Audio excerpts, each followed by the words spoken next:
Everyone. My name is Sarah Heldman, and I'm the Youth Recreation Coordinator here at the Ability Center, and I have the pleasure of introducing you to Jennifer, our speaker. So Jennifer Keelan Chappins has spent her life fighting for her right to live a normal life in school, on the public transit system, and on the steps of the United States Capitol building. At the age of 2, she was diagnosed with a condition called cerebral palsy that left lesions within the motor cortex of her brain. From an early age, because of her disability, Jennifer was forced to take separate classes, regardless of her aptitude and ability, impeded by the sheer lack of accessible buildings and transit, and shunned by her peers. Instead of crushing her, it galvanized her fighting spirit. Outside of the disability rights movement, Jennifer and her mother have battled valiantly for her right to an education, her dignity and privacy, and her fundamental civil rights.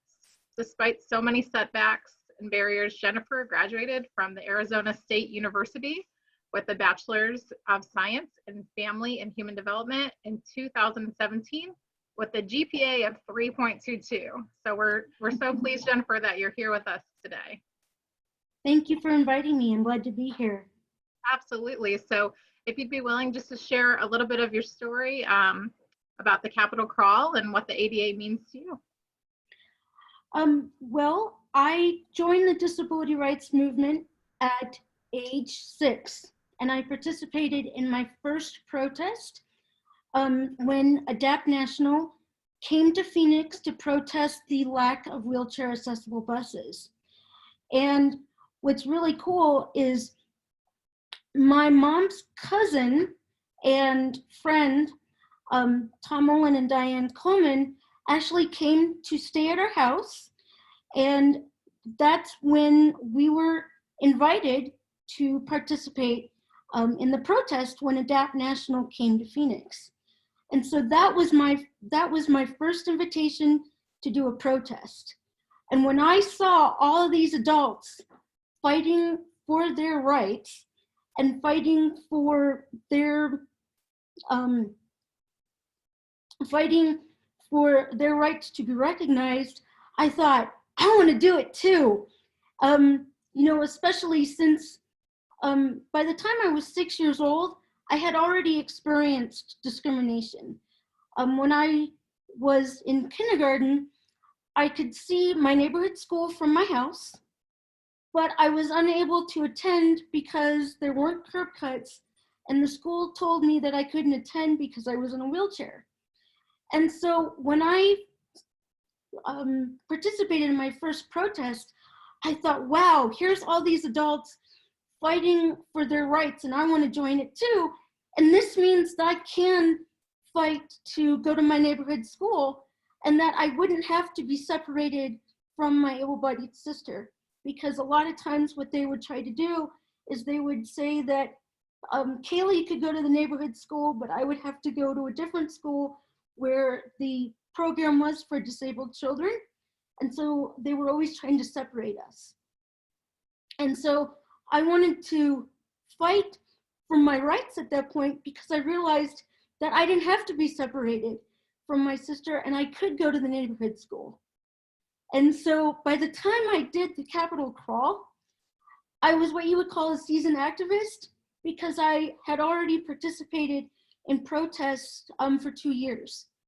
And so that, we were actually going to protest about, I would say, once every 4 months. So that by the time I did the Capitol Crawl, I already had like 17 actions under my belt. And so, that was really exciting. And so when we all decided to go to Washington, D.C. for the Capitol Crawl and the rally, that was when Congress was stalling the passage of the ADA.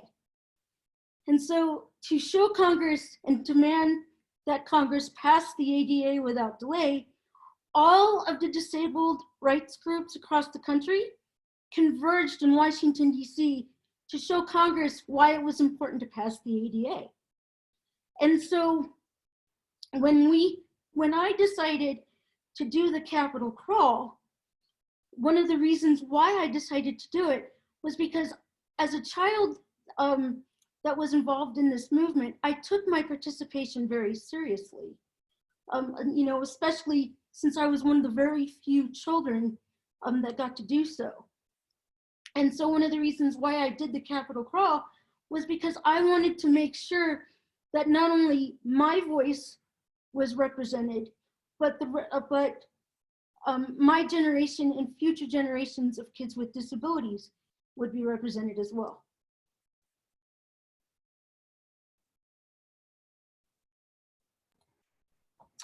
Thank you. If you could share with us, what is the most critical piece of advice you would give students with disabilities transitioning from high school to their post-secondary experience? I would say, coming from my personal experience, because when I entered into the college realm, I actually received my Associate of Arts degree in 2008 before I received my Bachelor of Science degree from Arizona State in 2017. I would say that the most critical point would be to treat that transition like a business contract. Because when you are entering into the college realm, you are entering into essentially a business contract between the college institution, your professors, as well as yourself. And so one of the things that I found particularly helpful was one of the first things that you learn when you go into college is you learn the importance of accommodations and your accommodation letter. And so what you would need to do at that point would be to go ahead and talk with your ahead of time, talk with your physician and talk with your medical team what you would need to do in order to have the accommodations that you would need to thrive in the college environment. I know that for me, for example, one of the things that was important to me was to make sure that I had assistive technology in the classroom. I had alternative format when it came to my textbooks. I had, all those accommodations that I would need to be successful into that college environment. And one of the things that they teach you when you go into that environment is to not be afraid to advocate for the things that you need. Because when you're going into the college realm, the more that you can advocate for what you need, the more successful that you will be. Thank you. We've been reflecting a lot on the passing of the Americans with Disabilities Act 30 years ago, which Lisa and I and you, Jennifer, were pretty young when that passed. So we've made a lot of strides since its passing. What guidance would you give the next generation of self-advocates to ensure that we can keep that progress going? I would say definitely continue to use your voice. Do not be afraid to use your voice to create change, because it is the fact that we are able to use our voice and to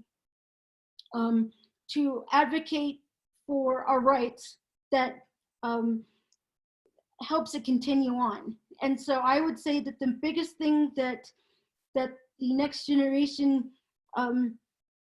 needs to continue is don't be afraid to use your voice, because it is the fact that we are able to use our voice that creates that change.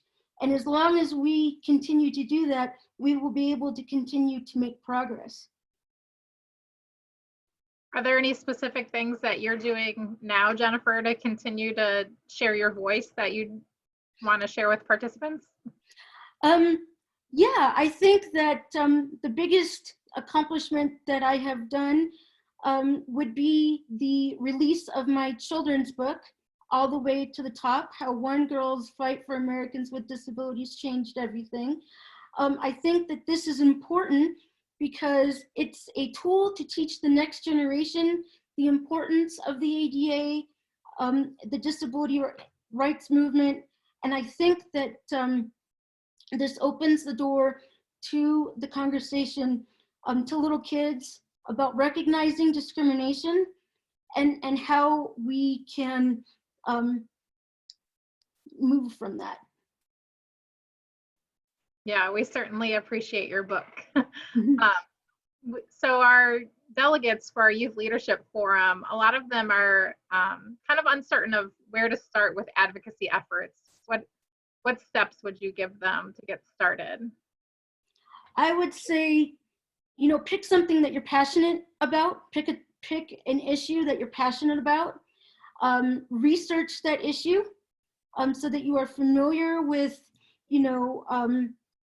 what types of things need to be worked on with that issue, and what types of things have gone well and need to be improved upon. I think that if you pick an issue that you're passionate about and that needs to change, I think that is the best way to start with that. I know that for me, for example, one of the issues that I'm currently working on right now is the lack of affordable, accessible housing, and how that seems to be a big issue still here, and how we still need to work on those issues to make sure that people with disabilities have that access and continue to be able to live in the community of their choice. Absolutely. Thank you. Jennifer, you mentioned that one thing that was really crucial for you when you were attending college was the access to assistive technology. Could you expand on that a little bit? What type of pieces of assistive technology that were helpful to you, just in case it sparked something in someone else? Sure. There are two pieces of assistive technology that I have used and continue to use. That is Dragon Naturally Speaking and Kurzweil 3000. Kurzweil 3000 is a screen readers program. I use that program because part of my cerebral palsy is the fact that I have a visual tracking disorder. And so Kurzweil is actually really important to me and is a big part of my assistive technology, because what I can do is I can take a piece of text, say for example, my textbooks when I was in school, or any piece of media that is on the internet. I can run it through Kurzweil, and Kurzweil will be able to read it back to me orally. Dragon Naturally Speaking is also an important piece, because Dragon does two things. Dragon allows me to control my computer by voice. It also allows me to dictate reports, or if I need to dictate on my blog, it allows me to do that. Because of the fact that I have a hard time controlling my computer with my hands, I rely on Dragon to do that aspect. Thank you. Mm-hmm. We have a couple of questions in the Q&A. Would you mind if I read some of those to get answers for those that asked? Sure. The first one says, "Hi Jennifer, I also have a disability, and I think it was very brave of you to go to a protest for people with disabilities fighting for their rights and things like that. My question is, what was it like to climb up the stairs at the Capitol building at such a young age?"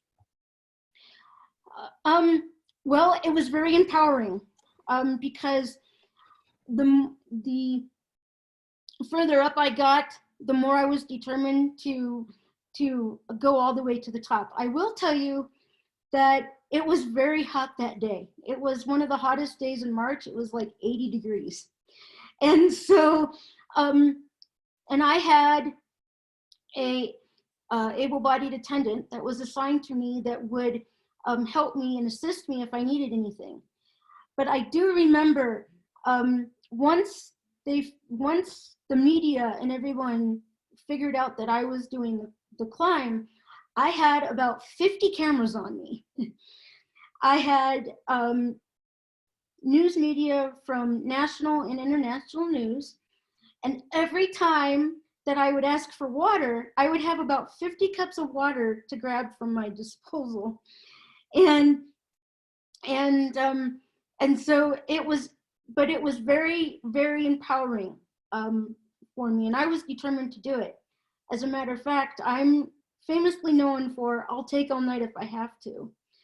And one of the reasons why I was so determined was because even at a very young age, I realized that I had a responsibility, and that was to make sure that I would be, that I would be able to represent the future generations of kids with disabilities. And even at a young age, I knew I had that responsibility.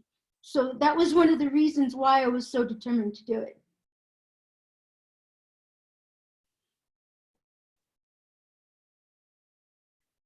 Thank you. Mhm. We have a couple other questions, if you don't mind. Mhm. So in high school, many needs and rights are covered by an IEP or 504 plan. How did you advocate for yourself when you were in college? I actually, one of the things that I did is when you go to college, you actually are assigned a disability coordinator, usually from the Disabled Student Services office. And so one of the major differences between an IEP and going to college is when you go to college, they put more of the control on the student as far as advocating for what you need as far as accommodations, physical access. And I kind of view it as, speaking with the same as speaking with my medical team. I have a team of doctors, and at the head of the team is my primary care physician, and underneath her is all the rest of my doctors. But I am the one in control of the entire team. And so when you go to college, you have to think about it like that. You will have your disability coordinator. She or he will be assigned to make sure that, they're kind of like the gateway, and they speak to your professors as far as, the accommodations that you will need, and providing your accommodation letter. But you are ultimately in charge of how those things are directed. Thank you. Just so our participants know, if you're watching from the Facebook Live, I'm kind of peeking down at my phone and seeing if we have any questions there. So you can also submit questions that way. Lisa, did you have another question in the Q&A? I do, yes. So one of the attendees is interested in finding out how they could order your book, so they can learn more about the protest that you were involved in. I will say that we do have the link to your book posted on our website. That was the same link for the registration for the webinar. But Jennifer, if you would also like to share other ways that your book can be ordered, please do. My book is available at all major bookstores. This would include Amazon, Barnes & Noble, Target, and Walmart. It's also available at several independent bookstores, but you can also order it directly through my website. Thank you. And Jennifer, would you share your blog as well? You mentioned using your screen reader and Dragon to help with your blog. Yes. What I use my assistive technology for when it comes to my blog is it helps me navigate through my blog when I'm creating it. It also helps me, do basic editing like cut and pasting. It helps me put in URLs and any media that I want attached to it. And it also, helps me navigate through my website itself. Thank you. We have a few more questions. Someone asks, if you could go back in time to tell your childhood self anything about the ADA or future goals, what would you say? I would say,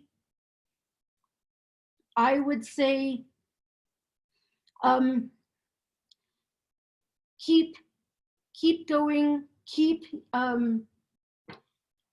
don't let anybody stop you.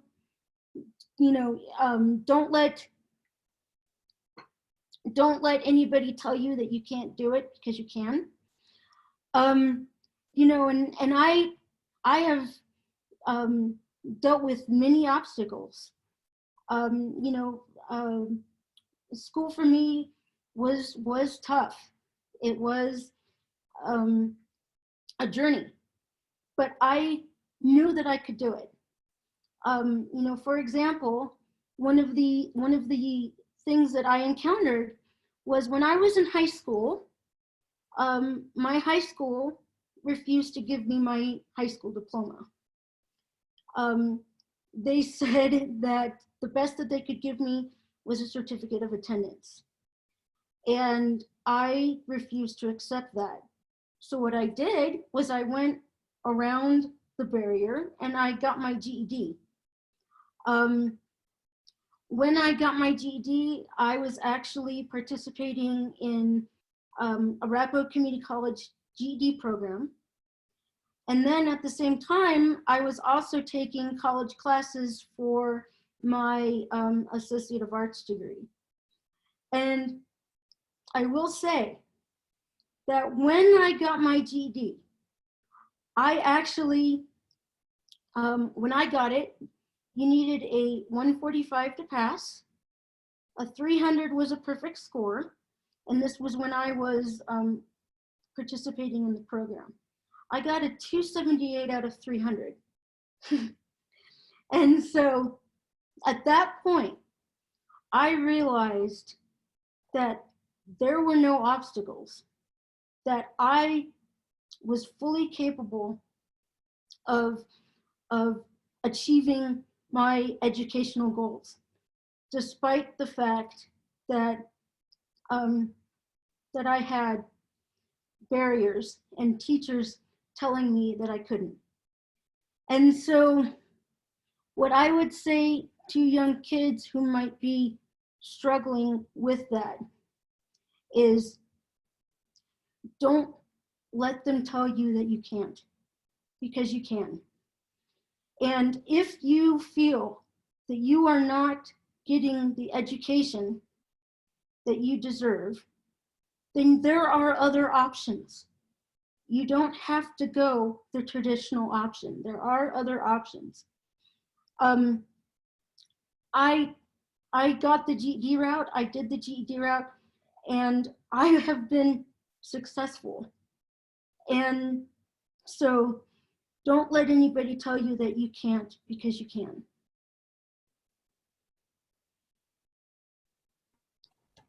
Absolutely. Thank you, Jennifer.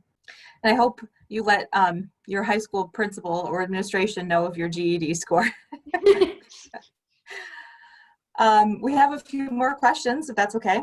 Mm-hmm. Since the passing of the ADA, disability rights have come so far. What initiatives do you think the next generation could take to keep the momentum going?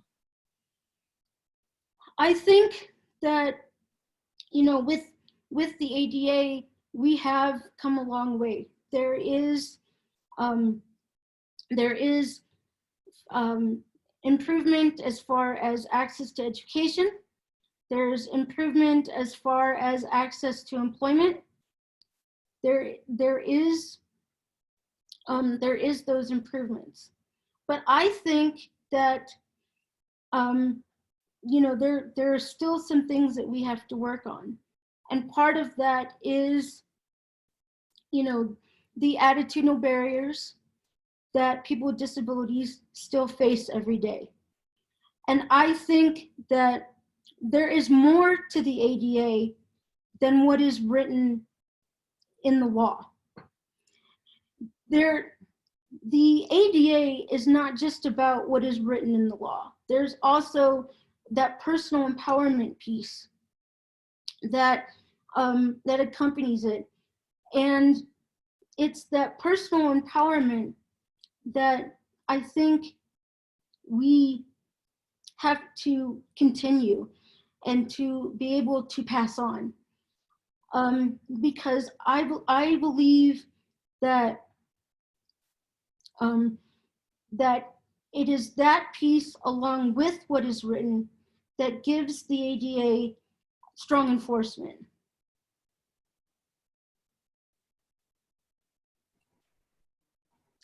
Thank you. Okay. Another person asked if you could give any advice to us about living quote unquote normal lives, what would it be?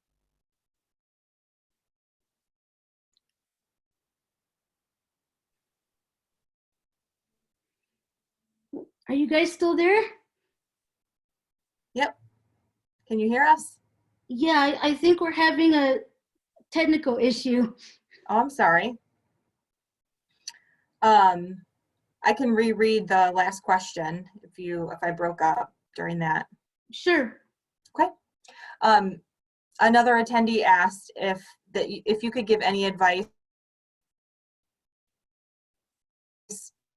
on living a quote unquote normal life, what would it be? It happened again. Can you guys hear me? Lisa, you broke up for me as well, so I'll go ahead and say it. Okay, thank you. An attendee asked if you had any advice on living a quote unquote normal lives, what would it be? I would say that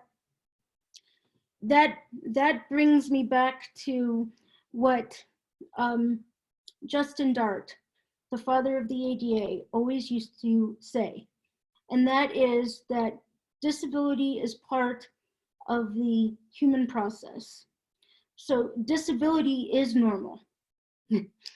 And I think that as soon as society accepts that and realizes that, along with the individual, then that person and society will be able to reach its full potential. Because disability is normal. It is a part of the human process. And so we are normal as people with disabilities. And so I would say, continue to live your lives the way that you see fit, because it is normal. I think that's really powerful reminder. And despite that, I think, people with disabilities do sometimes face discrimination. So an attendee asked, how do you deal with it when you're feeling discriminated against? Tough question. I think that, again, this goes back to, don't be afraid to use your voice. If you recognize that you are being discriminated against, say something. Say something to your teachers. Say something to, the agencies that will help you fight discrimination, because discrimination is wrong in any sense against anybody. And if you feel that you're being discriminated against, And if you know you're being discriminated against, don't be silent. Speak up and speak out, because it is the fact that we can speak up and speak out that gives us our power and gives us our civil rights. Because let's not forget, first and foremost, the ADA is a civil rights law that protects people with disabilities against discrimination. So if you know that you're being discriminated against, do not be afraid to speak up and speak out. I have another question. It says, hi, Jennifer. I've been diagnosed and impacted by cerebral palsy as well. And because of that, I am limited with the abilities, especially with my legs, things that others can do easily. So how do you deal with it? They said so easily in high school. And do you have any tips for me to use this next school year? As a person with CP, when I was in high school and junior high school, I was bullied often. But at the same time, I was not afraid to speak up and speak out and say, you know what, you're wrong, and I'm going to tell the teacher, I'm going to tell the principal, and we're going to figure this out, and we're going to fix this. Because again, discrimination or bullying against any person is wrong. And I feel strongly that if you are being bullied and if you are being discriminated against, especially by your peers, then do not be afraid to tell the teacher. Do not be afraid to tell the principal, because again, that, it's wrong to do that. And you should be able to, speak up and speak out about it. And do you have any tips? A lot of the young people that we work with, sometimes it's difficult and they become almost fearful or anxious about speaking up and advocating. Do you have any tips for how to kind of overcome some of those fears? I think that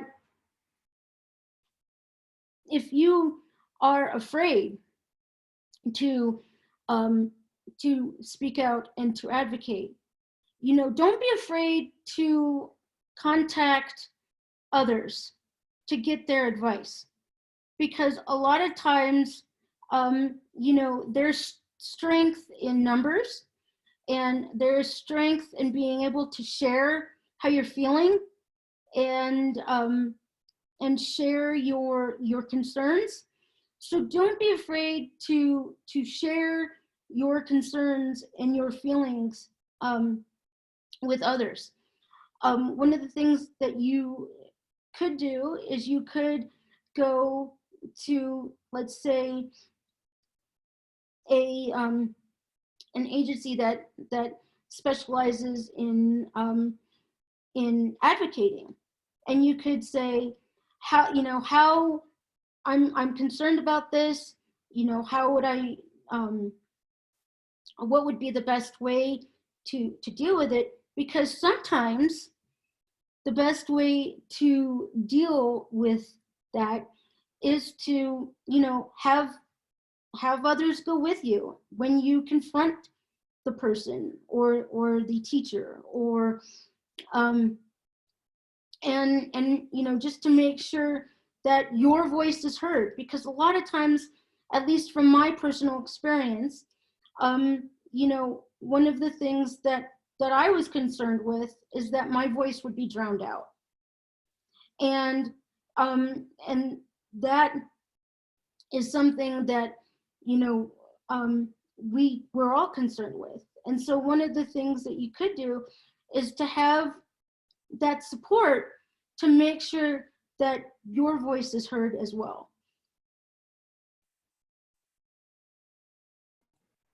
Thank you. I'm going to try this again. If I'm breaking up, let me know, and I'll let Sarah take over. we have another question. She is looking for any advice that you could give her. She's 18 and she just graduated from high school and wants to be an advocate for people like herself who have a disability, and she wants to be able to tell people about it. So do you have any advice for her as a fresh graduate, how she could get involved and become an advocate?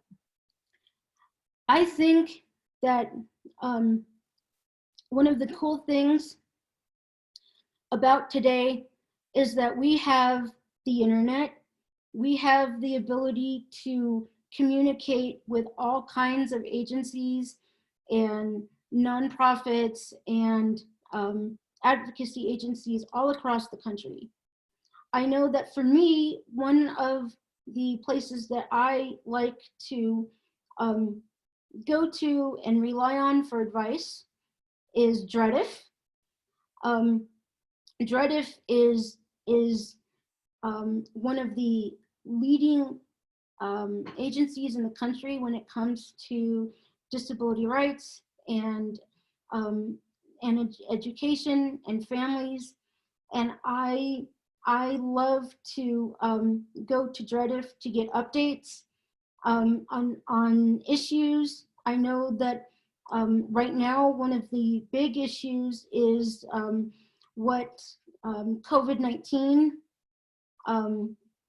the barriers and issues that COVID-19 has brought forth to the disability community, and that's something that we are all focused on and looking at right now. And so I like to go to DREDF. I also like to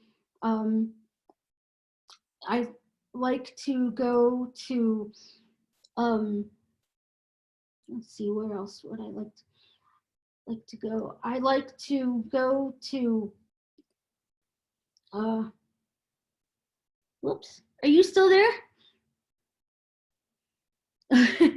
We're still here. Okay. I just keep seeing like squiggly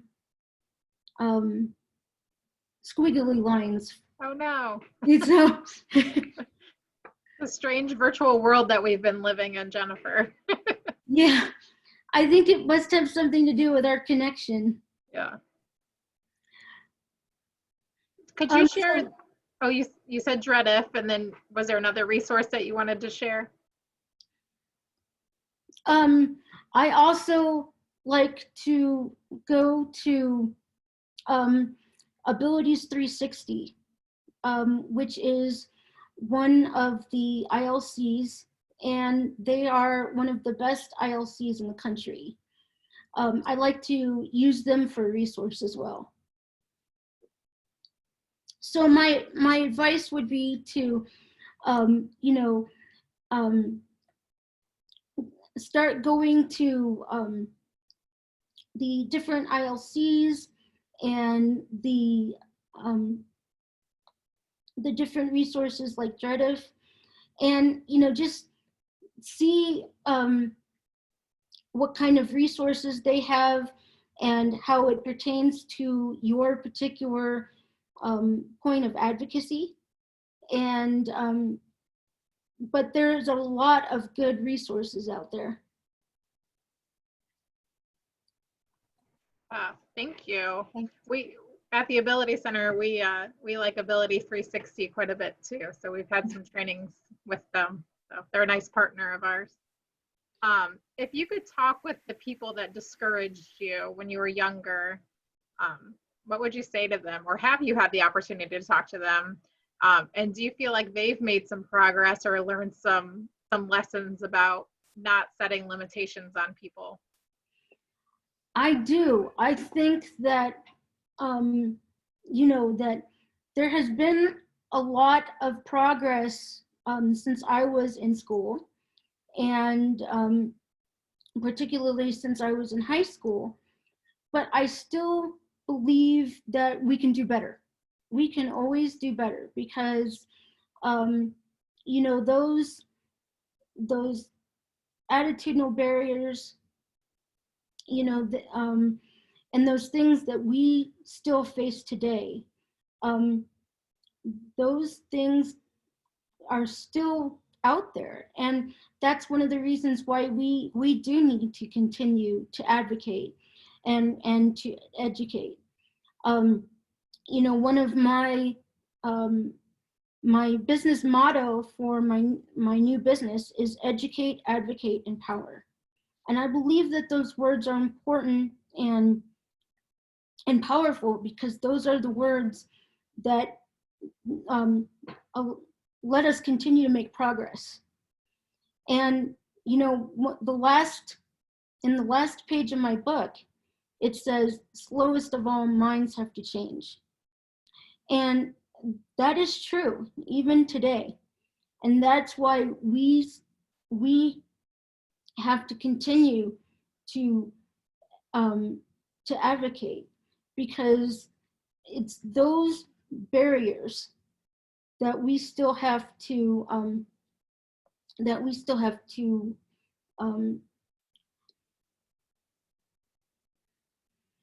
it's those barriers that we still have to continue to change.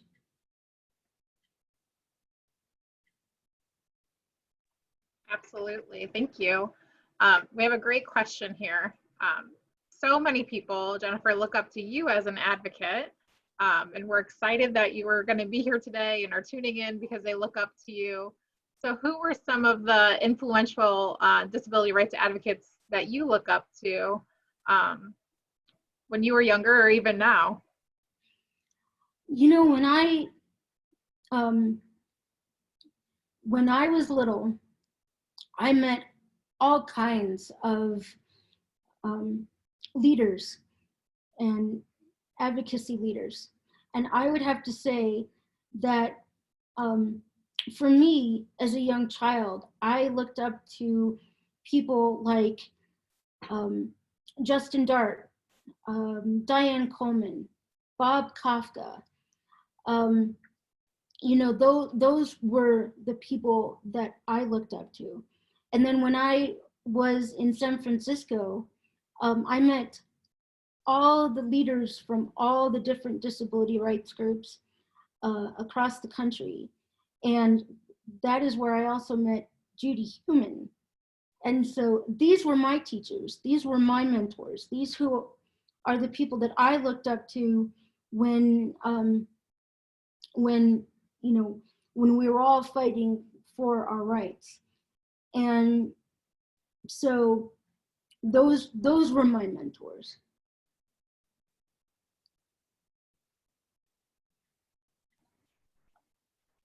Thank you. So we have a couple more comments. Other guests just wanted to thank you for your services and protesting, not only for your generation, but for this generation beyond. They wanted to thank you for giving everyone else a fighting chance and making us powerful.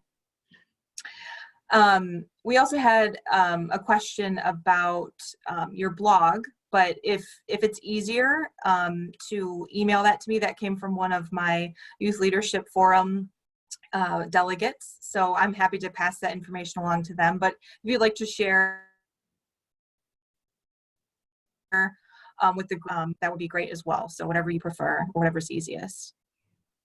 And then just to, oops, go ahead, Jennifer. I'm sorry. I was gonna say, could you repeat that, because you cut out a little bit there. I'm so sorry. I think my internet connection. I think it's me. Someone was asking how to access your blog. Oh, you guys can access my blog if you go to my website, and my website is jkclegacy.com. Awesome, thank you. Mm-hmm. And then we had a Facebook comment just asking for clarification on how to get on DREDF. So DREDF stands for Disability Rights Education and Defense Fund. And their website is dredf.org.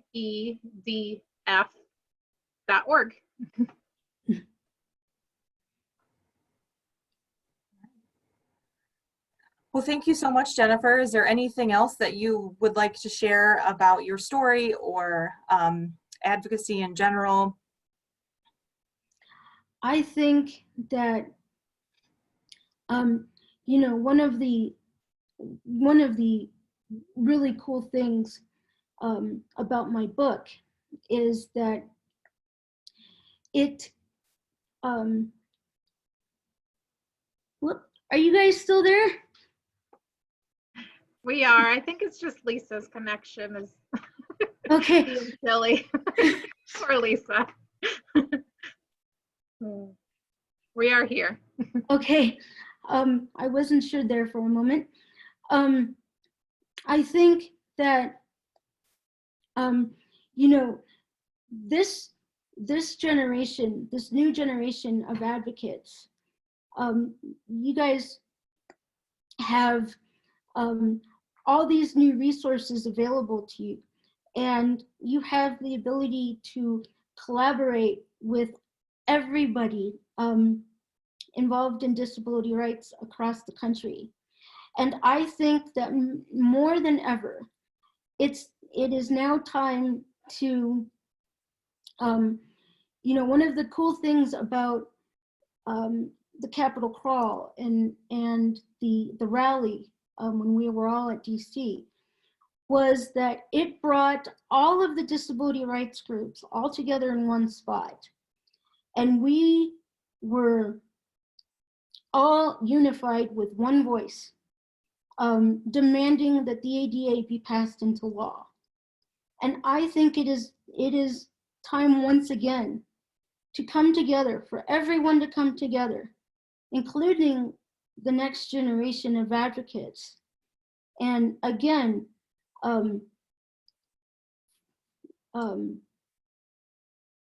fight for, look, are you guys still there? We are. Okay. I think it is time more than ever for all of us to come back together with one unified voice and continue to fight for our rights, continue to fight and speak for what we believe in, and be able to come together once again. Thank you so much. We just so appreciate you being here with us today and just your encouragement to us as advocates, working here as advocates, and then also just for the youth that are participating with us this week as they continue and begin their journey as advocates for themselves and others. And I'm sure that you've certainly inspired them today. So I'm excited to hear their feedback on the session. So we just really, really appreciate you being here. But we do want to remind everyone that if you don't have Jennifer's book, you should buy it. I kind of feel like Jimmy Fallon on the, you know, when he plugs like a record or something. So Jennifer's book is called All the Way to the Top, How One Girl's Fight for Americans with Disabilities Changed Everything. It's an official illustrated biography of Jennifer, the struggle for inclusion and the fight for equality at school and on the steps of the U.S. Capitol. And it's really a powerful book and a great tool for any age group, but especially for those of you that are working with younger children. So thank you again, Jennifer. We really appreciate your time, and we look forward to the next 30 years and where we're going to go. So thank you again. You're welcome. And if your young students would like to ask me any questions or advice directly, they can contact me directly through the website at jkclegacy.com. So. Thank you so much. We appreciate that. And I put your website link in the comments to all of our participants, so you can access it there. Okay. All right. Thank you again. Thank you. Bye. Bye. Bye-bye.